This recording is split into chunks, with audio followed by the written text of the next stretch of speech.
the entire purpose of me pursuing my BBA initially was that I would be complementing it with an MBA. And my CAT score was 98.76 percentile. CAT is not just about covering the syllabus, it is also about practice and practice in a timely manner. So for the first 3 to 4 mocks, my score revolved between 86 to 92, 93 percentile, but later it increased to 94, 95 percentile. So in the last 5 to 6 mocks, my score was more or less around 94, 95 percentile. That CAT is a very unpredictable exam.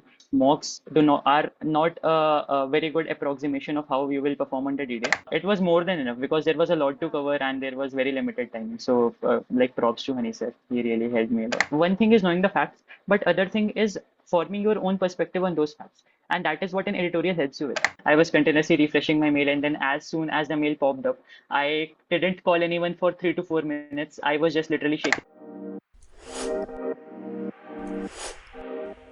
Huge congratulations on securing your FMS Delhi convert. Thank you so much. So, firstly, tell us a bit about your profile. Yeah, so I'm a fresher currently pursuing my BBA from the IPM program at IIM Rohtak. I will be passing out of my college in June 2025. I'm currently interning at Zomato. We have a compulsory 2 month summer internship after the end of our ninth and the last term.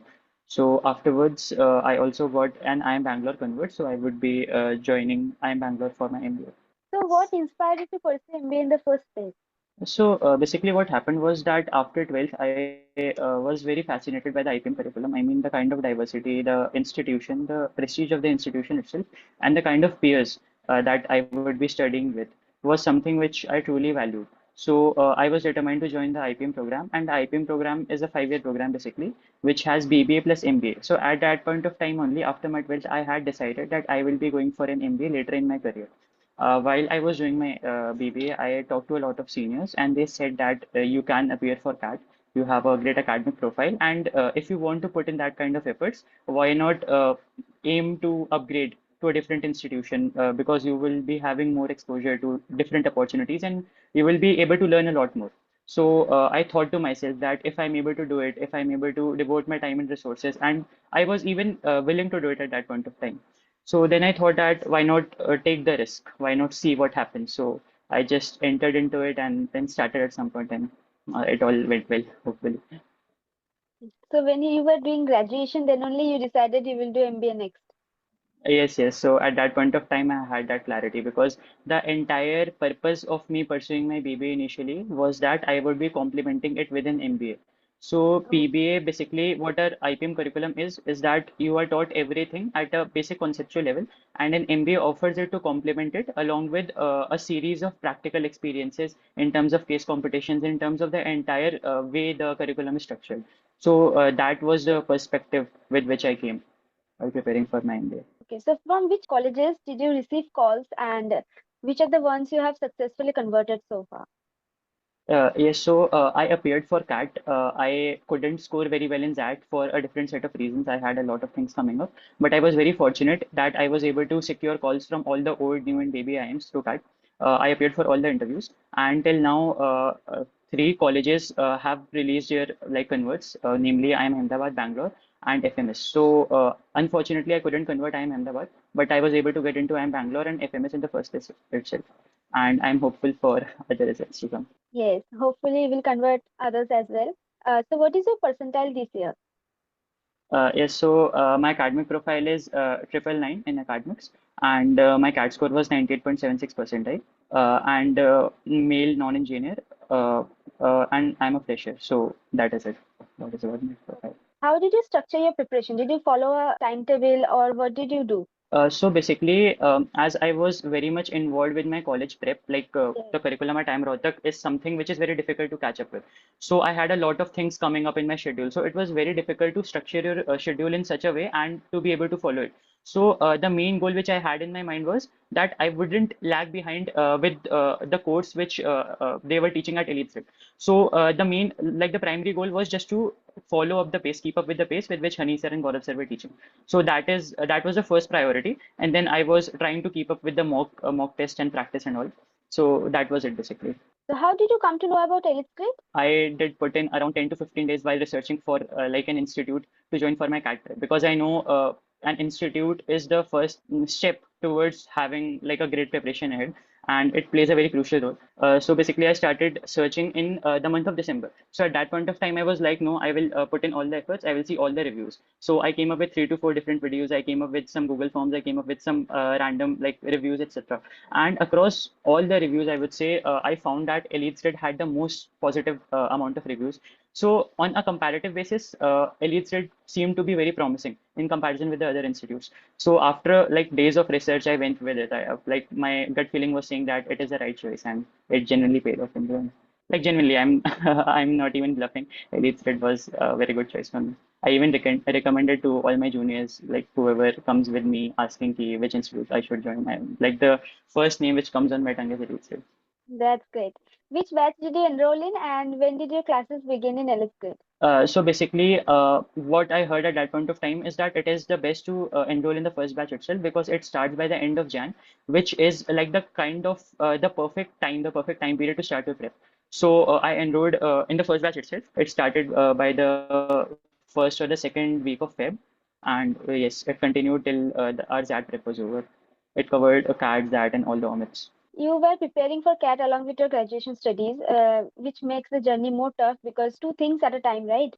Also, the CAT journey is often long and mentally exhausting because there are highs and lows during the preparation. So, how did you manage to stay consistent and avoid burnout during the long preparation phase? I think I initially had a similar perspective, but the way I think changed later. I think that if you are just preparing for a single exam, which happens once a year, and like it becomes very mentally tiring for you as well. But if you have something going alongside on the other end, you are like, if I'm talking about a fresher who is currently in college trying to balance both their CAT prep as well as their academics, I think it is better for them as compared to someone who is just preparing for CAT because you are able to switch. There is a change of pace also when you have your college exams, when you have your presentations, you are interacting with your friends. So I think that is certainly which helped me a lot. Even though I had less time compared to my peers, but I didn't get bored with the syllabus of CAT. I didn't have to study the same thing because I would switch it up with my academics. At certain points of time, I would have to prepare for different exams. So it helped a lot, seriously. And when my exams were over, I used to like go full fledged that I will be able, like I would be putting in all the efforts to cover my backlog, and it helped really. Like I was able to manage it somehow. Okay, so how did you structure your CAT preparation overall? Like you started from the basics and then you gave sectionals. Like what was the process, overall process? So one thing was that I made sure to complete around 60 to 70% of my syllabus and then get started with my mocks because I had realized at that point of time that CAT is not just about covering the syllabus, it is also about practice and practice in a timely manner. So it was just one thing that I made it a point to give mocks like one mock in every 2 weeks initially, and then I increased the frequency. So cover more than half the syllabus and then start with the mocks immediately. That was my strategy. Okay, that's really impressive how you found out your own approach and stuck with it Thank you. throughout the preparation. That's really great.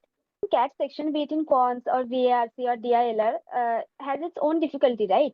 So was there any section where you found initially very tough? So for VARC, what happened was that in the first 3 to 4 mocks, what I found was that when you are starting with the mock process entirely, there are sectional timers as well. So it becomes like there is a pressure for you to attempt more and more questions. So what happens was that under that time pressure, when you see the clock ticking, you are reading the passage, but you are not able to interpret what is written. So that happened with me a lot of times. But it is not because there is some problem with your vocabulary or with your English overall. It is not a problem with your comprehension, but because of the pressure which you are in. So I think to control your nerves is something which you should get hold of. And for that also, I think timed practice and more mocks is something which is very essential and which is something I focused on. So you faced challenge in VARC.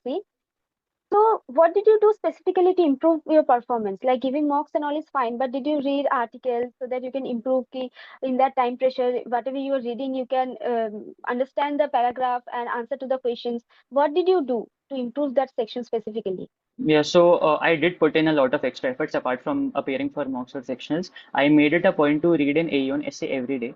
And once in 2 to 3 days, I would read a Hindu editorial, definitely. So one thing that tremendously helps in VARC is just to read things. Go through things as much as you can and read English, which is similar to what you will get on the D-Day. So even when I was reading Aeon, it was not just about the fascinating articles, but also the philosophical or the historical ones, which wouldn't seem very interesting on the face of it, but it would tremendously help you on for the exam. So you repeatedly said you gave mocks for improvement, right? So approximately how many full-length mock tests did you take throughout your preparation? So because I had to balance between my academics and my CAT prep as well, I did a total of between 20 to 25 mocks. I do not remember the exact number, but that were the number of mocks I appeared for. In it, I guess there were 10 IMS mocks, about 9, 10 IMS mocks, and the remaining were Elitesgrid mocks. So when you first started taking mocks, were your scores high or low? So initially, in my first mock, I still remember I secured around 86 percentile. So for the first 3 to 4 mocks, my score revolved between 86 to 92, 93 percentile. But later it increased to 94, 95 percentile. So in the last 5 to 6 mocks, my score was more or less around 94, 95 percentile. And my CAT score was the highest percentile I ever secured in a mock. So that was really surprising. But I think that CAT is a very unpredictable exam. Mocks do not are not a very good approximation of how you will perform on the D-Day. So I think that is something which the aspirant should keep in mind. And one thing is that you should never lose hope. Like, yeah, have faith in yourself that you would be able to do good on the exam day itself. So that was the perspective which I went with on the D-Day, and hopefully things went well. Okay, so how did you use those early mock results to fine-tune your preparation strategy? So my approach was to identify the parts where I was lacking.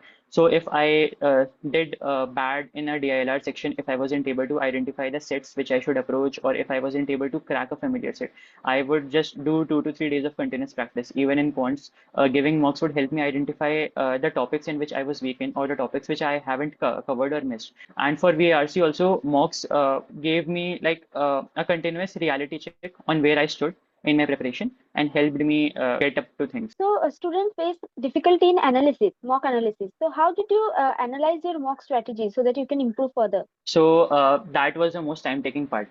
In a mock, you just appear for the exam for 2 hours itself.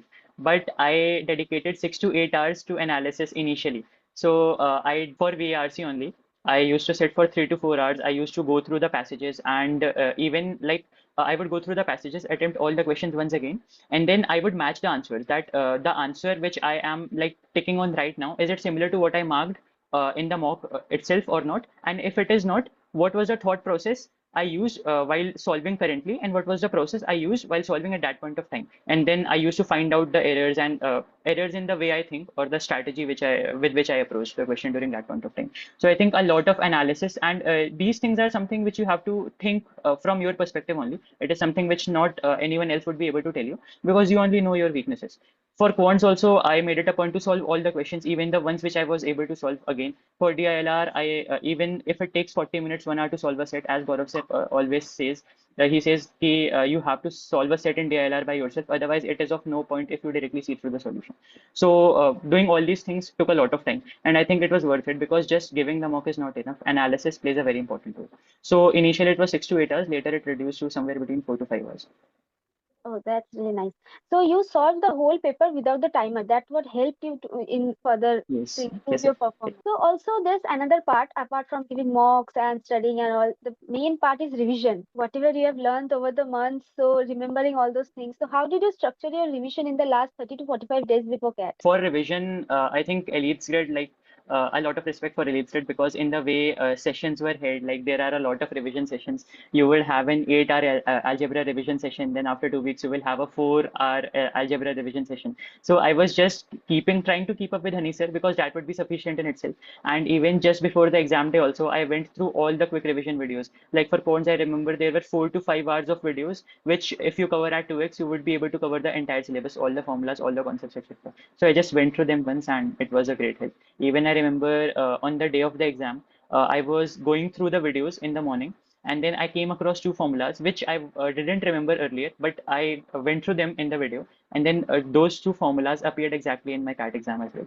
So Oh, yeah, it helped me with 6 marks in forms. It was a great help. that's great. So the revision classes was enough for Yeah, you. it was sufficient. I mean, it was more than enough because there was a lot to cover and there was very limited time. So, like props to Hani sir, he really helped me a lot during that.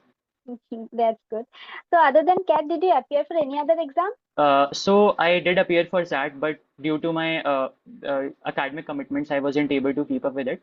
So I didn't end up scoring very well. It was a decent score, but not enough to get a shortlist for the interviews. Other than that, I didn't appear for any other exams. So, okay, directly coming back to the interview stage, can you share how you approached your interview preparation? What was the step that you took to get ready for the personal interview?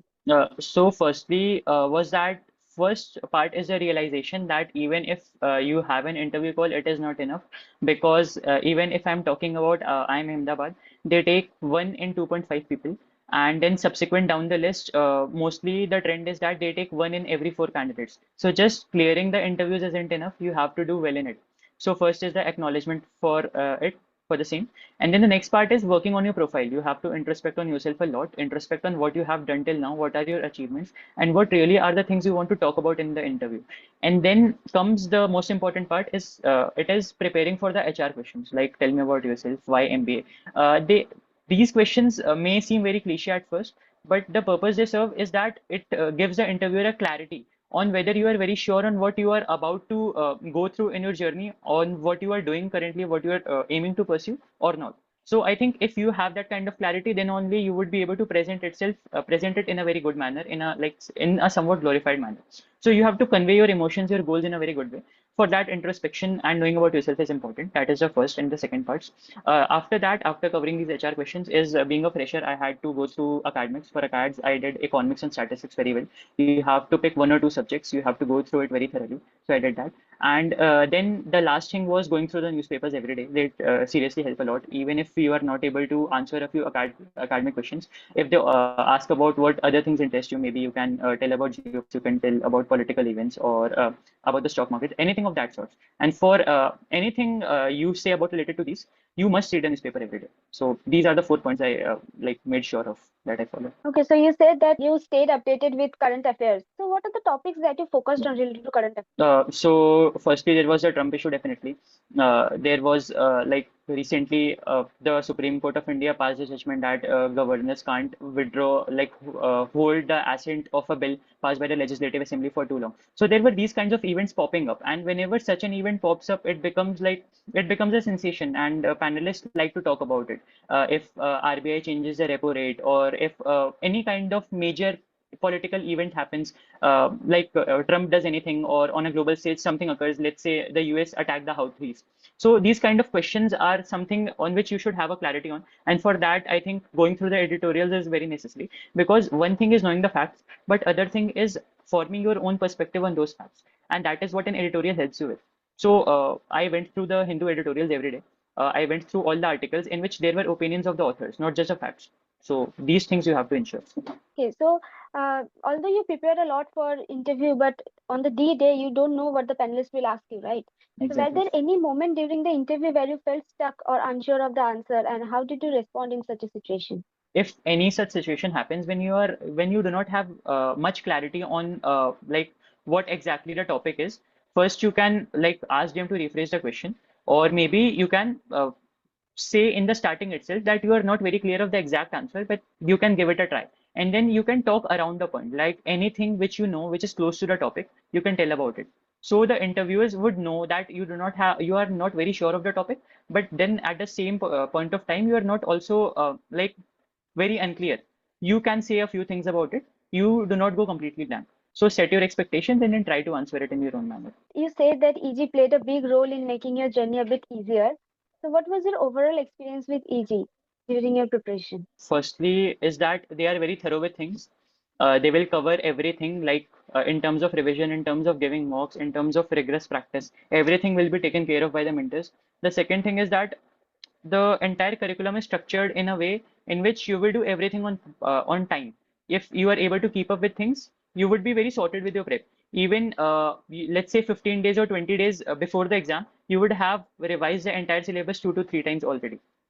And the next is that like all the mentors make sure to keep you motivated at all points of time. If you have any kinds of doubt or queries, you can just text them, or you can just like message it to them, and they will make sure to answer it based on how important the query is. So at some points of time, I had some queries, like I had some kind of dilemmas. In like there were two ways before me. I can prep in this direction, or I can cover these portions. And I was very unclear at that point of time, and there was no one to help me with. I messaged Hani sir, and he was a great help. He used to send me voice notes. He used to send me text messages, and if the issue was very serious, he used to take up with like immediate urgency. So that is something which I appreciated a lot. And rest, like you just have to follow what they tell you. Everything will be taken care of. It's something which I truly appreciated because I didn't have that kind of luxury or that kind of time to, structure my own prep because I had things to balance on the sideways. Yes. So it was a great help. Yes. Also, having the right mentor definitely helps to smooth the path and boost your confidence throughout the process. Of course, you also worked really hard and prepared well. That helped you to convert IIM Bangalore and FMS Delhi both. So, So, when you converted, when you saw that you converted IIM Bangalore and FMS Delhi, what was your reaction and what was your family's reaction? I mean, for FMS, it was like I'm not able to express it in words. Like it was truly unbelievable. I was shaking. But for IIM Bangalore, literally there were tears in my eyes. I never expected, being a non-engineer, that I would be able to convert IIM Bangalore. It was one of those few institutes for which I never even dreamt of converting because I never imagined myself at IIM Bangalore. So I didn't had that kind of expectation. For FMS, the thought of converting it came in my mind a few times, even though like it was not something I was very sure of that I would be able to convert. But for IIM Bangalore, it was truly very unexpected. I was continuously refreshing my mail, and then as soon as the mail popped up, I didn't call anyone for 3 to 4 minutes. I was just literally shaking. I view myself in the mirror. I even have a video recorded of myself in the selfie camera because I just wanted to capture that emotion by myself. Like it was truly amazing. Can't express it in words. I didn't expected it. One of the biggest unexpected moments across my life. Truly Yes, unbelievable. it's a mixed feeling of pride and then a relief, everything. Yes. So, lastly, according to you, what is the biggest mistake that students make that prevents them from scoring a good percentile? I think one of the biggest mistakes is that believing that your mock percentile is a very good approximation of how you will do on the exam day. As I mentioned earlier, also, it is not. How you are able to handle the pressure, how you are able to handle your emotions is what really matters. So I think controlling your emotions and not thinking of CAT as an exam which puts you in a do or die position.